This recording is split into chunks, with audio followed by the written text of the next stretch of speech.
Well, good morning again. Welcome back to why Churches Together is special.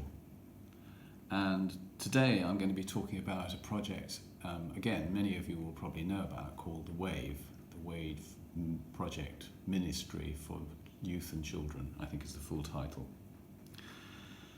When we became Christians, Jane and I, we had four young children, and the poor little things had to come to church with us. They didn't enjoy it very much, but they put up with it because they didn't know anything different. But when they got a bit older, they almost universally said that All Saints, no disrespect to All Saints now, but this was a long time ago, was boring and not good for children. And they wanted to go to King's Church, which was run by a couple of American couple, who'd both had a background in sort of rock music in America, and they were cool, and we weren't in All Saints. So we let them go, and off they went to the King's Church, and three of them became, I would say, three of them made a proper decision to be Christians in their teens.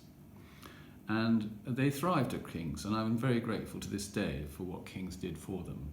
One of them sang in the band, another one started the Christian Union at Purvet School, and another one started 24/7 prayer in the little youth club that King's ran for their children. However, when they went to Purvet School, I discovered something which really shocked me, which was that I think probably there were about 300 in each year at Purvet School. It's a big school. And probably only 10% of those children in each year would have been Christians, so say 30 a year. And so, not surprisingly, all those Christian children felt pretty isolated, pretty lonely, pretty uncool from time to time, and probably were mocked and had jokes made about them and stuff. But what made it 10 times worse was that a lot of the time they didn't realise who the other 30 were, because the denominations were so possessive about the young people they had in their church that they kept them to themselves. There was no, in Swanage at that time, there was no kind of joining up of, say, 13-year-old Christians across the town of whatever denomination. And that really frustrated me as a father of teenagers who wanted to be Christian. Then we had appointed in the Anglican team a youth minister who started to work across the churches a little bit more. And then he teamed up with a woman we knew very well who was going to King's, and they went into the schools.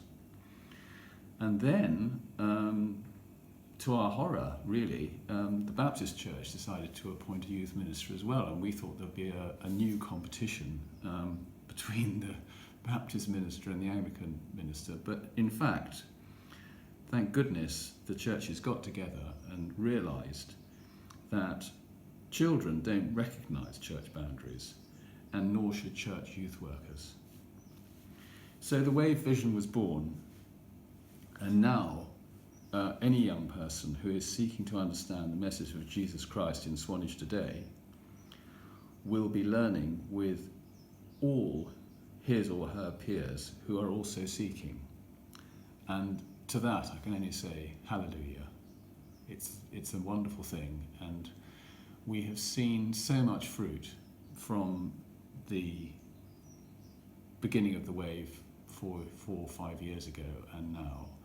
I heard a story, just to end up, I heard a story the other day about some very little ones, probably 2, 3, 4-year-olds, who Tom Bullock used to work with right at the beginning of the Wave, I think 6 years ago, who have just recently come back as teenagers to join in with the youth group for their age in the Wave now. And I just think that's such a sign of seeds being sown in Tom's day by Tom, and now starting to come out of the ground and really flourish later on. See you tomorrow.